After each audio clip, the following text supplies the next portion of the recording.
Hey, I'm Tobi and welcome back to this small corner of the internet where I talk about books. And as it's LGBTQIA plus History Month here in the UK, I want to give some wonderful queer book recommendations this month.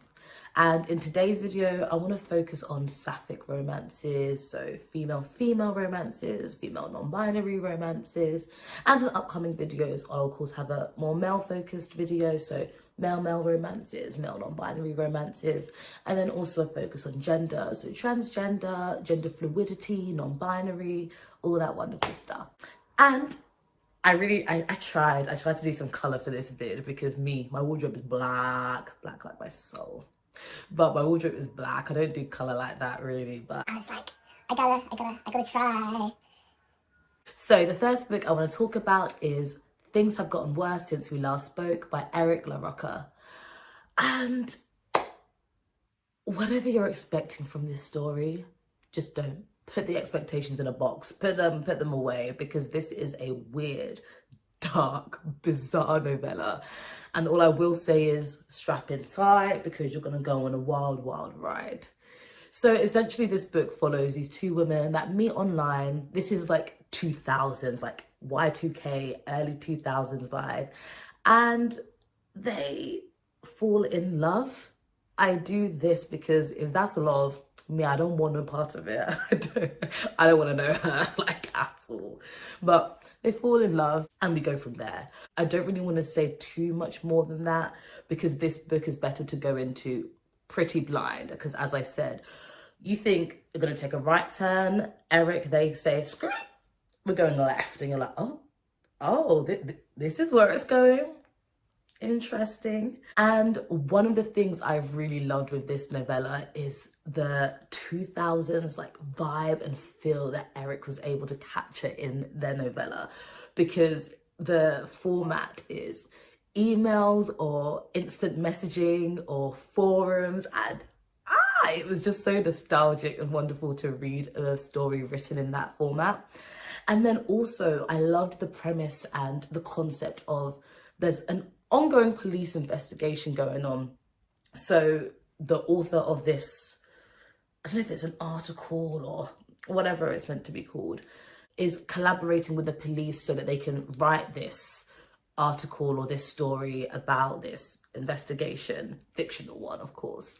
And so they have to redact certain things in the story. It just makes it more realistic, and I liked that vibe.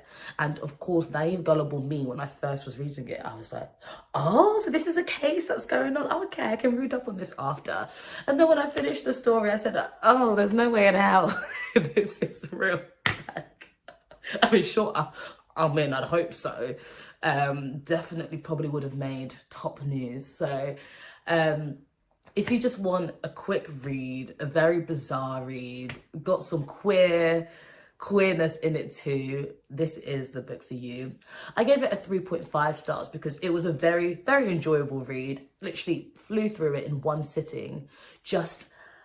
I think I'm the problem, because honestly I actually wanted this kind of disturbing nature of it to be just a little notch higher. Just from other reviews I'd seen, I think I went into it really expecting like, oh, dark, but I mean, it is disturbing. Just, I don't know, I wanted a bit more of a punch. Like, it wasn't quite as impactful as I was hoping for, but it's still a book I would recommend. It was enjoyable. I would definitely read it again, so check that one out.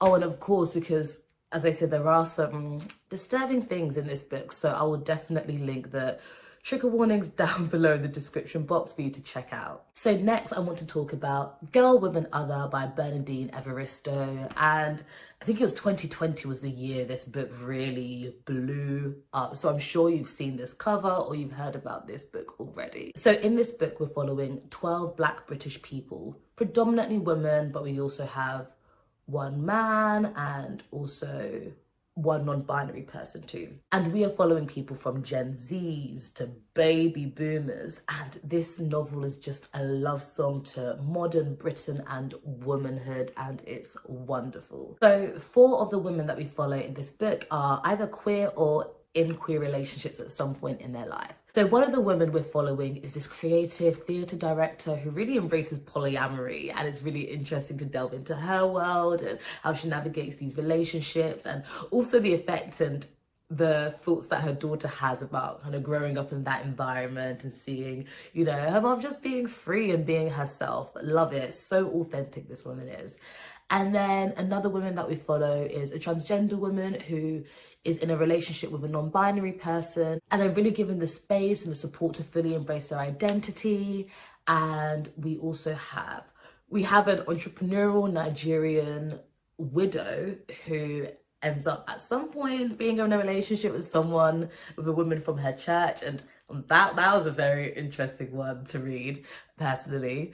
And then finally we follow a woman who ends up joining this all-woman, all-female commune in America with her girlfriend, and when they're there, their relationship goes south, it becomes abusive. So again, I'll definitely link down trigger warnings for this novel too, because of the abusive nature of that relationship. And definitely it was hard to read, but also really eye-opening to see how particularly emotional and mental abuse and the way that abusers can isolate the victim and isolate their partner from everyone else, and the paranoia and just that constant fear was really conveyed powerfully. And see, the writing in this book is very interesting, and honestly the writing itself could have made this book more of a 3.5 stars for me, because there's no punctuation, no capitalization when it comes to the beginning of a sentence or words.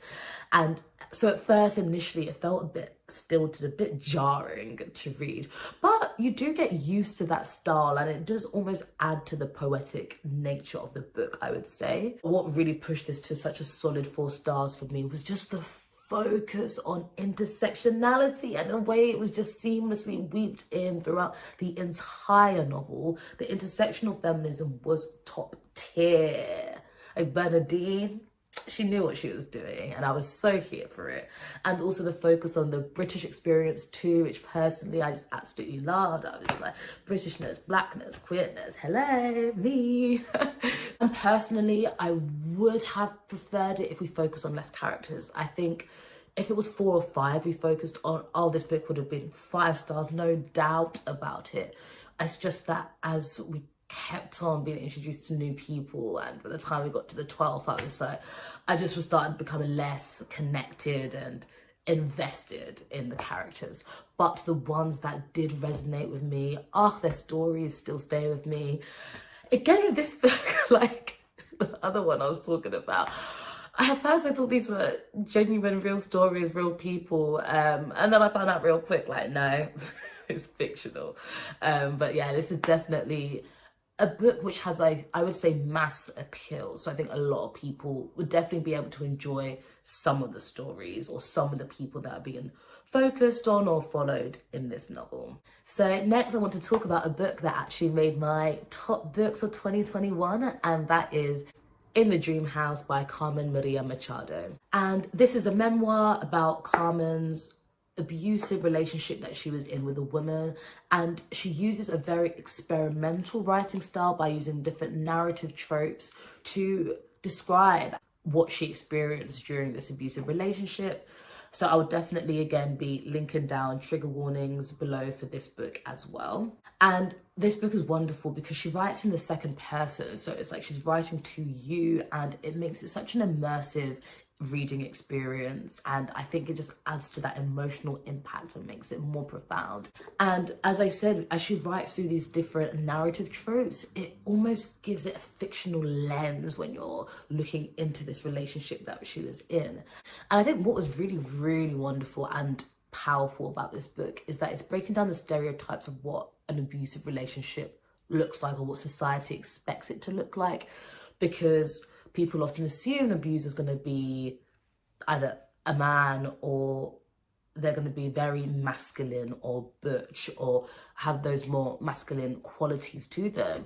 And she's showing that no, like an abuser can take any shape or form, unfortunately. And I think then what this memoir then does wonderfully is that it's hopefully giving a voice to those people that might have been afraid to speak up or talk on their own experiences when it's come to abuse, particularly in same-sex relationships. And they now know, like, hey, no, yeah, like, my experience is valid, and hopefully this has just opened people's eyes to the fact that anyone, unfortunately, could find themselves in this kind of situation, which is harrowing and it's hard to read at times, but it's so important. The content is so important, but then also the writing is just so beautiful and different and exquisite, and I will definitely be reading other works that this author has out. And then also, I love how in the prologue she touches on archival violence and how people of colour, how queer people, how women have had their experiences erased from the archives of history. And she is reclaiming that with this memoir as a Latina queer woman, and I am here for it. So next we have The Secret Lives of Church Ladies by Deesha Philyaw.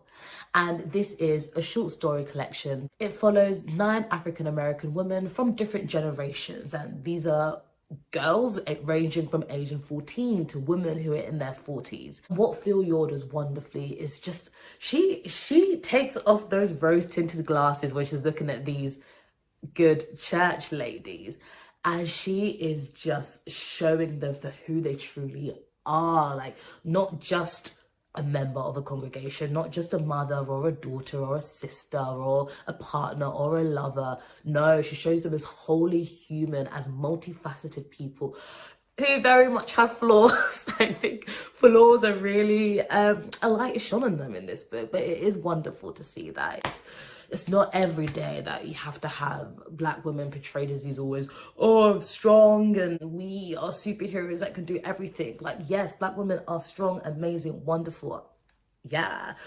But also, people have gone through it. They've got trauma they haven't dealt with, which then is passed on to generations, and you have the intergenerational trauma and how that's not dealt with. And what was really interesting is seeing how the younger generations, the more, you know, the Gen Zs, millennials, are way more comfortable and likely to embrace their true, authentic identity. They're willing to put their happiness above religion or legalism or the rules of the church or the Bible. They're not bound by those rules the same way a lot of the women who are in their 40s or who are baby boomers are in this book, and end up honestly usually being quite miserable because they're not being truly authentic to themselves, whether that's, a lot of the time it is to do with their sexuality, like them being more fluid than they would like to accept within themselves. And the way she delves into that and seeing that with some of the younger couples or the younger children in this book, or seeing that with the people in their 40s and how they are drawn to certain people, but they're still trying to convince themselves that, no, I need this, you know, Christian husband, which that's fine if that's what you want. But in some of the books, it's like you've got something special there, but you're just not willing to go ahead and grab it with both hands because of, you know, what you've been taught, how you've been brought up for decades, that's been instilled into you. And then it was wonderful to have that contrast then with some of the people who are millennials and they still love their family and their upbringing, but they choose to put themselves and their happiness and their partner ahead of that. And although it's still difficult, and Philyaw doesn't shy away from showing that sort of tug of all family, but all my identity and my love. That's hard, but also how it brings them so much joy and happiness too. One of the stories is so funny, is following this grandma, or is it great-grandma? Grandma or great-grandma? And her granddaughter or great-granddaughter likes women, and in her mind, she's like, yep, I need to make sure she's in church every Sunday, you know, she knows about Jesus, that's what she thinks. But then when she finds her diary and realizes that Jayla, the girl, fancies the pastor's wife, she's like, should I be bringing her to church and be fantasizing about this woman more? And seeing her little moral dilemma of what to do, that was just jokes to me. And my favorite story in this was How to Make Love to a Physicist. That was such a beautiful story. And then also other favorites were Peach Cobbler, Not Daniel, and Dear Sister. So honestly, each of these short stories, if they were made into a full-length book, oh, I would read them, no doubt about it. And that's what's so great about this short story collection. I would say pretty much every story was top tier. And also I love how they ranged greatly in length. Like the ones that were super short, that was the perfect length for them, and the ones that were longer, more fleshed out, that was perfect for them. So Philyaw just got this right, and read this. Next we have something very, very different, and it is A Dowry of Blood by S.T. Gibson. And long story short, this is a queer polyamorous retelling of Dracula. Need I say anything more? There you go. And this book, Gibson delves into the ugly, obsessive side of love, and she really explores abusive relationships, particularly like mental, emotional abuse. I think it was a really beautiful contrast, the fact that she was talking on quite dark content, but then used this beautiful, almost lyrical prose to talk on it. And I thought that contrast was really nice. Reminded me a bit of On Earth We're Briefly Gorgeous by Ocean Vuong, where there was a lot of harrowing, dark content, but the lyrical, light, beautiful nature of the writing just juxtaposed it beautifully. And yes, I said juxtaposed it because why not use the English language I learned for GCSE? And similarly to In the Dream House by Carmen Machado, this book is also written in second person, so again making it such an immersive experience. And I love that the protagonist is writing to you as if you're Dracula, so it just makes it kind of eerie, which is the perfect atmosphere for this novel. So this book is from the point of view of Constanta, who is not Dracula's first ever bride, but Dracula's first bride in this polyamorous relationship that we're following in this novel. And don't want to give too much away, but we basically then follow how Constanta and then the other people that are brought into their marriage, their relationship, how they end up teaming up to essentially fight back against or stand up to Dracula, who is their abuser, essentially. One of the most beautiful relationship dynamics to follow in this book was between the protagonist, Constanta, and then one of the other brides that is brought in, Magdalena, who is this really intelligent, cunning Spanish aristocrat. And their queer thing going on, that was probably the least unhealthy, least toxic of all the different tangled webs happening in this polyamorous relationship. And they seem to have the most genuine, heartfelt, passionate moments, I'd say. So yeah, that queerness that was in there, I was here for it. And there are a lot of great steamy scenes in this novel, but then there are also a lot of violence, especially graphically violent scenes that happen too. So I will definitely make sure to link down the trigger warnings down below for you all, as some of it is like okay. I did not expect to enjoy this book as much as I did. I'm not really into like vampire-y stuff. Was never into Twilight or any of that.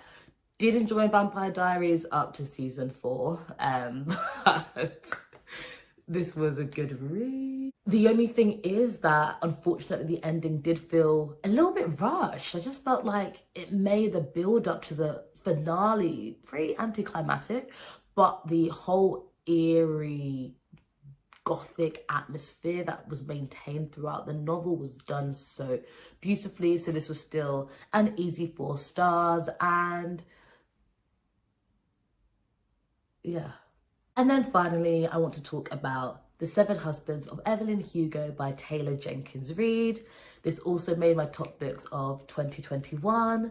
Don't have the physical copy today because I lent it to a friend, you know, just because I am that good friend. And this book is character driven. It's a historical fiction. There's a mystery, there are queer romances, and it has great mass appeal. So in this book, we're following Evelyn Hugo, who is this glamorous Hollywood actress in the 50s and 60s. That was her prime time. And we're following her as she's now, I think, like 80, and she wants to give her only and also final interview to this unknown journalist called Monique.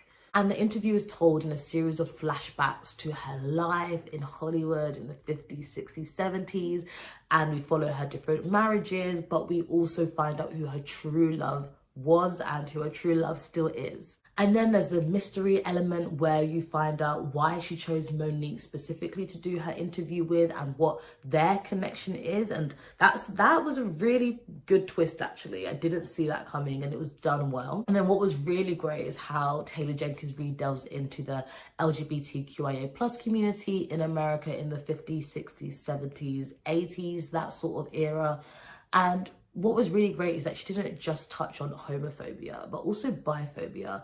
And biphobia both from outside of the community, but also within the community. I think she really artfully touched on that well and explored that really well with a certain relationship that we follow in the novel. As I said, Taylor Jenkins Reid, just this celebrity world, this fictional celebrity world that she has conjured is just impeccable. It's so realistic. You literally feel like all these characters are real and you're rooting for them, even though you sometimes want to scream at them, but you do feel invested in them and their lives and you just want them to do well. You're rooting for them even though they're fake. So that's how you know she's written her characters well. And that's the end of the video. I hope you enjoyed it and I really hope we got some great queer book recommendations. Really excited to do my next video, which will focus on male romances, male non-binary romances, as I said earlier. So I'll see you next time.